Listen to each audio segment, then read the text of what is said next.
Are we doing better under Joe Biden when it comes to illegal immigration than we were under Trump? How do you define better? Fewer. In this video, David Pakman joins Megyn Kelly on her show, The Megyn Kelly Show. Megyn Kelly, David Pakman, and another guest discuss a variety of topics, but in this clip, the discussion heats up over the border crisis. With that, let's watch David Pakman get mercilessly schooled on Joe Biden's failures on the southern border by Megyn Kelly. The opposite way. So there's an incredible desperation. And I have to say, Hogan, this is not a personal attack in any way. You seem like a really nice guy. We don't know each other. There's almost an affirmative action with these Trump folks where if these were football coaches that had lost everything for a decade, Kayleigh McEnany wouldn't be on Fox News. We wouldn't be going to Hogan and saying, give us your state. They've lost everything. And somehow, through some kind of affirmative action, I guess we still hear from them, but they're desperate, Megyn, because this has gone sideways for a decade. Wait, what are you suggesting, David, that because the Republicans have had a rough couple of electoral cycles, everyone who is on Team Trump should just go underground? They shouldn't speak anymore, No, even though by he's no means. going to be the Republican nominee? No, I'm glad to hear from Hogan, but there's a degree to which we would say, wait a second, how could his analysis, or it's not about Hogan, how could any of these analyses really accurately reflect reality when these are the analyses that lost them everything in 4 or 5 elections in a row? I would approach it with caution. Go ahead, Hogan. What do you think of that? Yeah. Okay. Let's unpack that. By that rationale, I guess we should never hear from Hillary Clinton again either, because she lost. Any Democrat who loses an election, you can't hear from them. Anybody who worked in a White House, worked in administration, shouldn't have a say-so in what's going on in this country. Of course, this is a battle between those who love America and those who hate America, because the positions of both parties they've been clearly articulated now for a long time. And so I think moving into 2024, as we kind of reset, and now we've lived under the failed policies of Joe Biden for the last 4 years, where Americans have been kicked in the teeth. They can't afford gas and groceries. Crimes are spiking all over their communities. Wars are breaking out. If you like watching videos like this one, like and subscribe. We'd really appreciate it. Let's get back to the video. All over the world, the southern borders bringing in, fentanyl, killing our American citizens, human trafficking, child smuggling. It's all up. I think the stark reality of the fact that we've got an upcoming election where these two men uniquely have a record, not as a governor saying, if you elect me, I promise I'll do this. I'm a senator. I did this for my state. Both of these folks were president. The records are stark. And the juxtaposition where we used to have to point back to Reagan, Megyn, you just played an incredible speech. Remember how good it was in the 80s? We can say we had record-setting success in record-setting time 3 years ago. It took one guy and his demented policies to tear us down this quickly. So this election, no question, is going to be significant for the future of America. But to say someone who lost an election or wasn't part of the winning team shouldn't have a say-so is so insane. Go ahead, David. Yeah, no, of course I'm not saying they shouldn't have a say-so. What I'm saying is at this point, it seems clear the American people see through it. And the people who lost 5 elections in a row are not the ones I'd be listening to on policy. Now, with regard to a lot of the stuff that Hogan mentioned there, we can go but one by one or not. I mean, just to pick a couple of things, because there was a lot there. On inflation, I mean, listen,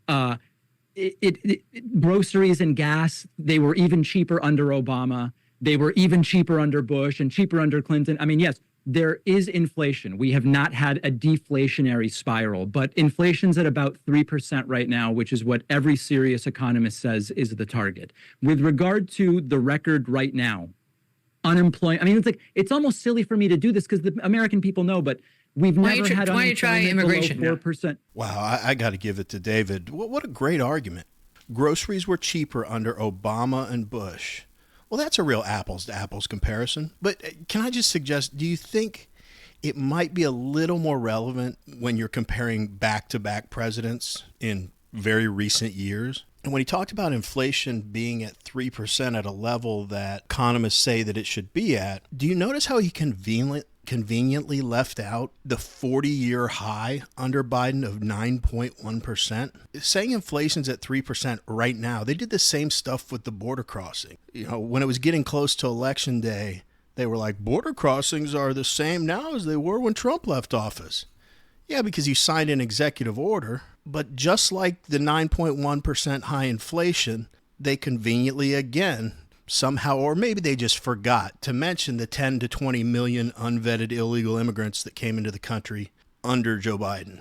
Anyway, let's get back to the video. We've never had unemployment below 4% for this long in 50 years, and it remains there. Wage growth has outpaced inflation. GDP is a completely normal and healthy 3%. You know, it's like people know this. Why don't you try immigration? Because that's in the news today, David. Yeah. Take that one up. Well, I mean, ask me a question about it. What's are we doing better under Joe Biden when it comes to illegal immigration than we were under Trump? How do you define better? Fewer. People continue to cross over illegally as they have for 100 years, 200 years. So it's the same. I think that one of the funny things that has That's happened not honest. is that for months, I'm sorry, I think we're talking over each other. No, I'm saying that's dishonest. You're saying don't trust the Republicans on their messaging, and you come on here and want to tell me that it's the same. Like they're just continuing. No, there's been no increase. There have been periods of a couple of months ago we had 10,000 a day crossing the southern border. Go ahead. Yeah. Sorry, I think we're all talking over each other. Now, you know, go ahead, David. The floor is yours. Dave, Wait, Hogan, I'll bring you in, but let me defend that. Go ahead, David. Oh, okay. No, listen, I mean, based on the Border Patrol statistics, there have been times during the Biden administration where crossings have on average been below where they were under Trump.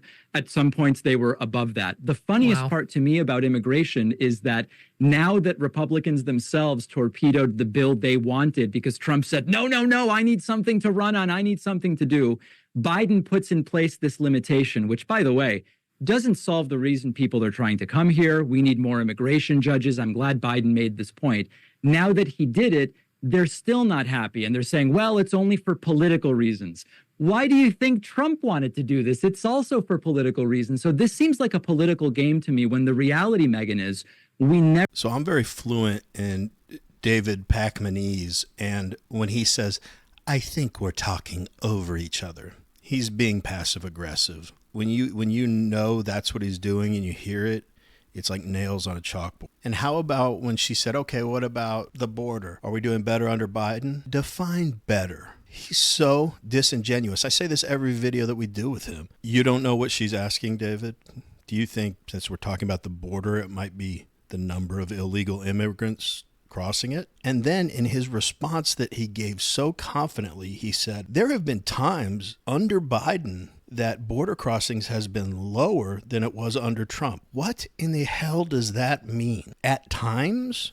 Do you mean over a 24-hour period? Do you mean over a 10-minute period? I don't think times is really what we're looking at, David. I think we're looking at the 10 to 20 million during the Biden presidency. Anyway, let's get back to the video. Never permanently deal with DACA. We never permanently deal with the reasons people even want to come over here in the first place. It's a lame political football. Wow. Okay, go ahead. It's fascinating to me for me here. I have to say, David, I appreciate you coming on the show because we don't get a lot of progressives, and they know I don't really agree with them on most things. I don't know why not. I actually I appreciate you being here and saying, you know, the way you see these things and the way the left views these things, because it's actually educational. Well, I don't know about the left, but listen, I'm on the left. Countries have a right to enforce immigration policy. If you're here illegally, of course, you're subject to deportation. I mean, I think that there's a caricaturizing that happens of the left on this issue. I'm an immigrant from Argentina. We came here legally. I'm now an American citizen. People still write to me and say, you should go back to Argentina. But listen, I don't want the left characterized as something that it isn't on this issue. You'll never hear me say a country doesn't have a right to enforce dead to rights. policy. Otherwise, we'd have different policy. I mean, Hogan, you work for the Trump administration. The first thing that Joe Biden did when he took over was to reverse the three principal things that Trump was doing to stop the flow of illegal migrants across the southern border: the Remain in Mexico program, the asylum seekers en masse, and the construction of the border wall. He shut it all down. He sold off all the parts. You couldn't even try to rebuild the wall thanks to what he did. Yeah, there was. Yeah. Go ahead, Hogan. All right. First things first. So I finally figured out during this video, after seeing David Pakman tons of times, what he reminds me of, aside from a bunch of words that are probably inappropriate to say. Here's what he is. He's like a member of a high school debate team, and he's been assigned a side to defend. All he does is use debate tactics like obfuscation and changing the subject, but nothing substantive ever comes out of his mouth. He'd rather, quote unquote, win the debate than make any real attempt to find common ground or any real solutions, or in his case, even tell the truth. But we want to hear from you. What did you think of this debate between Megyn Kelly and David Pakman? Let us know. Anyway, that's it for this video. As always, we really appreciate you watching, and we will see you on the next one.